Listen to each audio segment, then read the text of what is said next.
of the college that have rejected me when I applied to college, right? It was my first choice college, but anyway, I ended up being on the board of trustees, which just shows you, right? It's not where you start out, it's where you end up. But anyway, I did a lot of work in higher ed. I got elected to Congress, and I felt that we needed to create a partnership between, based on everything I knew at that time, that we needed to create a relationship. People were focused on high school dropouts, and I thought that the problem was not in high school, it was in middle school. That we needed to connect up with young people at middle school. The first day they showed up, I had a friend of mine who had, he very wealthy. He decided to adopt a middle school in my district and pay for all the young people to go to college if they got to college, right? Out of his pocket. A wonderful guy. And I had a woman who was a big supporter of mine, Dr. Ruth Hare, who's no longer with us, but she didn't have any children.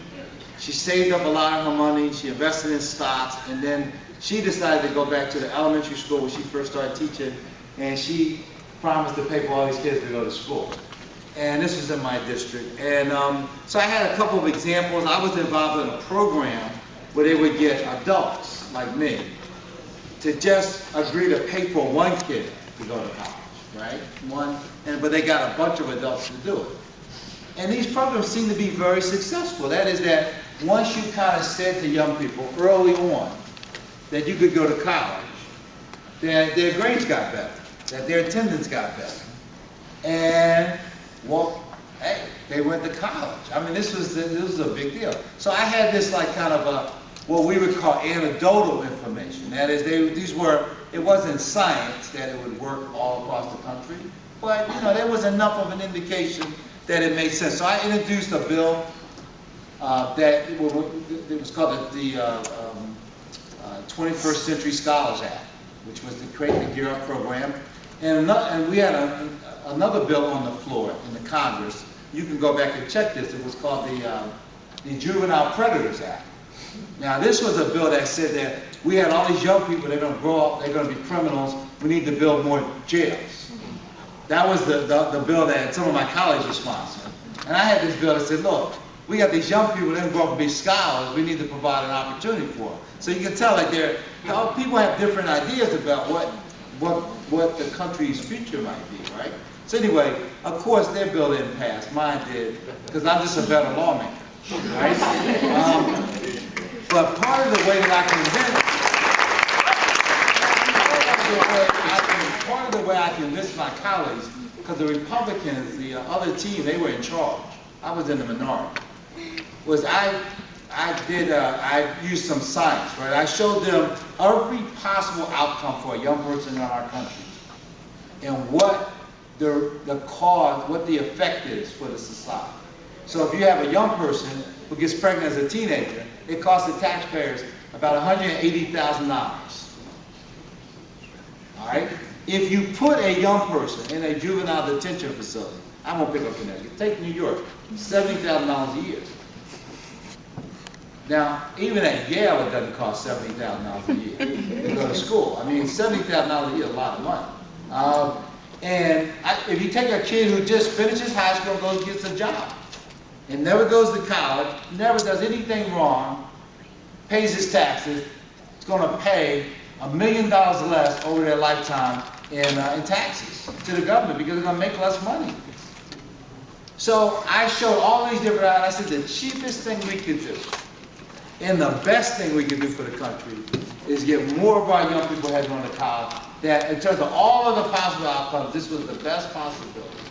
And that we could do it if we grabbed onto these young people when they were younger. And if we didn't try to pick out who was going to win and who was going to not win.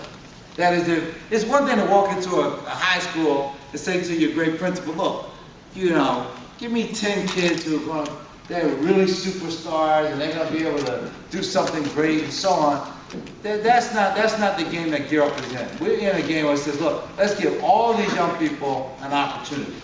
Let them get the courses they need, let them visit colleges, let's make sure they get information about financial aid.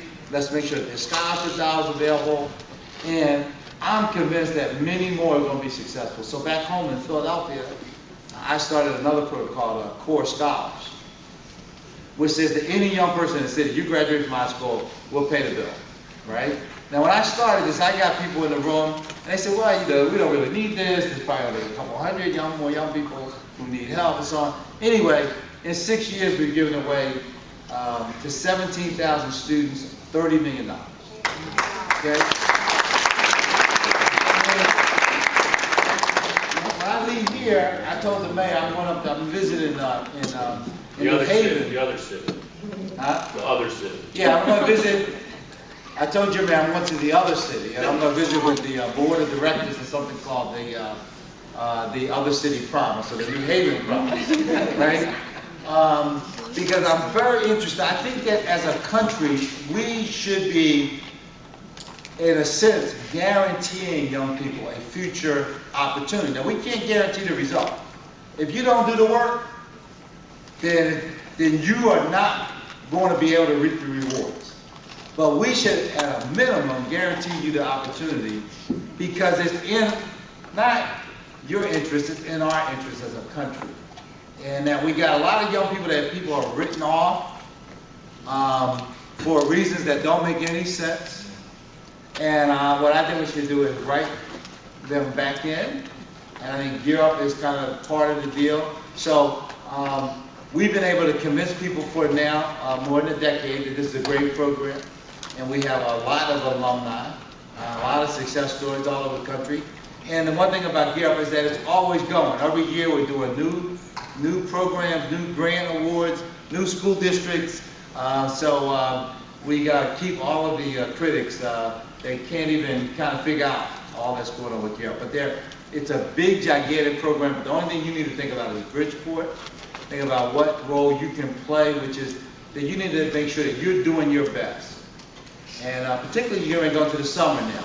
Summer is a very important time that you not lose track of your thirst for education, even though you are enjoying your summer. You need to read. You need to try to get involved in things that are useful. And I'm sure Gear Up has some opportunities for you to take advantage of some things. So, next question. I'll try to give you a shorter answer. Yes, sir. How did you get Gear Up started? Like, what was the steps that you took to establish? What we have to do in order for anything to become a law, right? You have to, first of all, you got to write your idea down. And then you got to introduce it. And then there are 435 members of Congress. We each represent about 700,000 people. We come from very different districts. So one of the things you have to do is you have to show you have support. So you get other members to co-sponsor it or add their name to it. So I went around, I got 122 of my colleagues to agree that I had a wonderful idea and they wanted to have their name associated with it. So people like Congresswoman DeLauro and Congressman Larson, and I got a whole bunch of people from Connecticut and congressmen from all over the country to add their name. And then I met with the president. In fact, I went out, Hector told me he was playing golf. You any good? I'm okay. All right, so I went out and played golf with the president. It was Bill Clinton at the time. He wanted to try to convince me to vote for a bill that I wasn't going to vote for, but I figured that I would give him a chance to talk to me about it over a round of golf. And I'd get a chance to talk to him about Gear Up, so, you know. So I got a chance. He said this is a great program. He couldn't imagine that I could get it out of the House with all these Republicans. Newt Gingrich was Speaker. And I told him I had already gotten out of the House. And that was over in the Senate. And it was going to be headed towards his desk. He said I had to get, I don't know, 15 Republicans on it or something. So I went out and got some Republicans to agree with it. And then we had a big ceremony at the White House where he endorsed the bill. And said it was a wonderful thing. I got one of the young people from Philadelphia who had originally been promised when he was in middle school that he could go to college. He had finished college, and I got him. He got a chance to introduce the president, which is a big deal for him. And the president said he was for this program, and that was very important And then we passed it out of the Senate. We only lost one vote in the Senate, Strom Thurmond. God bless his soul. He could not bring himself to vote for it. But that was okay because, see, you don't need 100%. You just need one more than the other team, and you win. So we won. We got it passed. But it was a lot of work. But part of what you know, and I got my office, when I travel around the country, we invite younger elected officials to come hang out with me. We have one of your own from here in Connecticut, Gina Calder, who's an alderwoman. I want to say alderman. I guess you're an alderwoman. Who was invited to spend some part of her day with me, and she's here. But she's in her 20s? Just turned 30, okay. But you know, the point here is that a part of doing anything is trying to do it. There are a lot of people who would have said, well, you got a Republican majority, they're trying to get rid of the Department of Education, they're not going to pass a new nationwide program that makes sure that young people, particularly African Americans and Hispanics and Latino, are going to be able to get a chance to go to college. They're just not going to do it. But in the beauty of life is that you can't take someone else's judgment about what's doable.